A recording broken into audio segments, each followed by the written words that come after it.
വഖഫ് ബില്ലിൻ്റെ മെറിറ്റ് വെച്ച് നോക്കുകയാണെങ്കിൽ സുപ്രീം കോടതി ഈ ബില്ലിനെ റദ്ദാക്കാനാണ് സാധ്യത.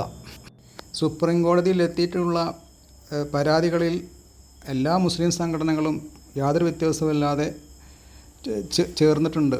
കൂടാതെ മതേതര കക്ഷികളായിട്ടുള്ള പല കക്ഷികളും സുപ്രീം കോടതിയിൽ പരാതി നൽകിയിട്ടുണ്ട്. ഈ ബില്ല് പാർലമെൻറ്റിൽ ഇൻട്രൊഡ്യൂസ് ചെയ്തതിൻ്റെ പിന്നിൽ BJP മാത്രമാണ്. അവരുടെ സഖ്യകക്ഷിയായ തെലുങ്കുദേശവും ജനതാദൾ യുവും അവർക്ക് വേണ്ടി സമ്മതം മൂളിയെന്ന് മാത്രമേ ഉള്ളൂ. NDAയിൽ BJP ഒഴികെയുള്ള പാർട്ടികളിൽ അണികൾക്കിടയിൽ നേതാക്കൾക്കിടയിലും ശക്തമായ വിയോജിപ്പുണ്ട്. അതാണ് കഴിഞ്ഞ ദിവസം ഈ പാർട്ടികളിൽ നിന്ന് പല മുസ്ലിം നേതാക്കളും രാജിവെച്ചത് കാണിക്കുന്നത്. 2024 ലോക്സഭാ ഇലക്ഷനിൽ ആകെയുള്ള 533 സീറ്റിൽ NDAക്ക് കിട്ടിയത് 293 സീറ്റും ഇന്ത്യ സഖ്യത്തിന് കിട്ടിയത് 234 സീറ്റുമാണ്. NDAയിലെ 293 MPമാരിൽ ഒരാൾ പോലും മുസ്ലിമല്ല എന്നുള്ളത് പ്രസ്താവ്യമാണ്. തിരഞ്ഞെടുക്കപ്പെട്ട 24 മുസ്ലിം സ്ഥാനാർത്ഥികൾ ഇന്ത്യ സഖ്യത്തിൻ്റെ ഭാഗമായി വന്നവരാണ്. അതാകട്ടെ കേവലം 5%. ഇന്ത്യയിലെ മുസ്ലിം പോപ്പുലേഷൻ 14%ആണെന്ന് ഓർക്കണം. ഇന്ത്യ സഖ്യത്തിലെ മുസ്ലിം മെമ്പർമാർ ഇവരാണ്: കോൺഗ്രസിൽ നിന്നും 7 പേർ, തൃണമൂൽ കോൺഗ്രസിൽ നിന്നും 5 പേർ, സമാജ്വാദി പാർട്ടി 4 പേർ, മുസ്ലിം ലീഗ് 3 പേർ, ജമ്മു കാശ്മീർ നാഷണൽ കോൺഫറൻസ് 2 പേർ, സ്വതന്ത്രന്മാർ 2 പേർ, ഓൾ ഇന്ത്യ മുസ്ലിം മജ്ലിസ് 1 ചുരുക്കത്തിൽ ഭരണപക്ഷത്ത് ഒരു മുസ്ലിം പോലും ഇല്ലാത്ത അവസ്ഥയിലാണ് വഖഫ് ബിൽ ഭരണപക്ഷം ഡ്രാഫ്റ്റ് ചെയ്തിട്ടുള്ളത്.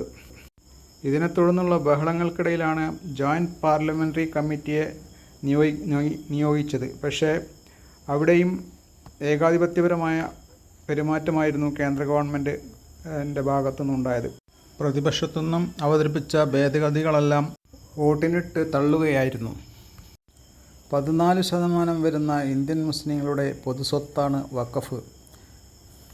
ആ സ്വത്തിനെ നിയന്ത്രിക്കേണ്ടത് അവർ തന്നെയാണ്. അവരുടെ വിശ്വാസപ്രകാരം ഉള്ള ഒരു അസറ്റാണത്. പുതിയ ബില്ലിൽ നോൺ മുസ്ലിംസിനെ കൂടുതൽ അധികാരം നൽകുന്ന അവസ്ഥയാണുള്ളത്. ഇത് പ്രതിഷേധാർഹം തന്നെയാണ്.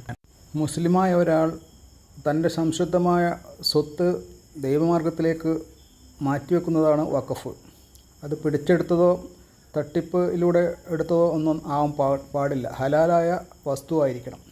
അത്തരമുള്ള ഒരു വസ്തു മാറ്റിവെച്ചു അദ്ദേഹം മരണപ്പെട്ടു പോയാൽ പിന്നീട് ഇത് നോക്കുന്നത് ഗവൺമെൻറ് ഏൽപ്പിക്കുന്ന വ്യക്തികളായിരിക്കും.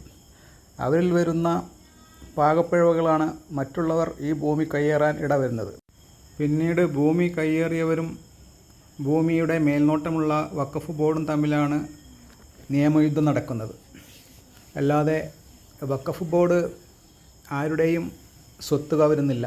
വഖഫിൻ്റെ സ്വത്ത് മറ്റുള്ളവർ കവർന്നതിനെതിരായി ആണ് കേസുകൾ നടക്കുന്നത്. മുനമ്പത്തെ കേസിൽ ഒരു വേറെ പ്രത്യേകതയുണ്ട്. ഫാറൂഖ് കോളേജ് അത് വഖഫായി അല്ല കണക്കൂട്ടിയിട്ടുള്ളത്, ദാനമായാണ് കണക്കൂട്ടിയുള്ളത്. അതുകൊണ്ടാണ് അവരത് വിറ്റിട്ടുള്ളത്.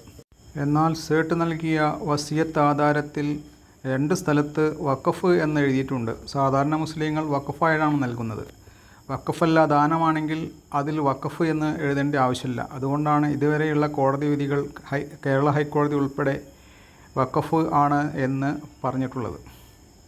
പിന്നെ വാക്കിഫ് അതിൽ ക്രയവിക്രയം ചെയ്യാമെന്ന് പറഞ്ഞിട്ടുണ്ട്. അതിൻ്റെ അർത്ഥം വിൽപ്പന എന്നല്ല എന്നാണ് മനസ്സിലാക്കേണ്ടത്.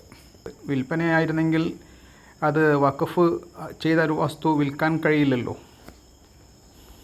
അല്ലെങ്കിൽ വഖഫ് ചെയ്ത വസ്തു വിൽക്കുന്നതുകൊണ്ട് കുഴപ്പമില്ല എന്ന് അദ്ദേഹം മനസ്സിലാക്കിയിരിക്കണം. ഏതായാലും ഫാറൂഖ് കോളേജ് 2 സമയത്ത് 2 സ്റ്റാൻഡ് എടുത്തിട്ടുണ്ട്. വഖഫാണെന്നും ദാനമാണെന്നും പറഞ്ഞിട്ടുണ്ട്. ഏതായാലും നിലവിൽ വന്ന വഖഫ് ബില്ല് മുനമ്പത്തിന് യാതൊരു ഗുണവും നൽകുന്നില്ല. അച്ഛന്മാർ ഈ ബില്ലിനെ അനുകൂലിച്ചത് ശരിയല്ല എന്നുള്ളതാണ്. കാരണം ഇത്തരം നിയമങ്ങൾ ക്രിസ്ത്യൻ സഭയുടെ സ്വത്ത് നിയന്ത്രിക്കാനും വരും എന്നുള്ളത് ഉറപ്പാണ്.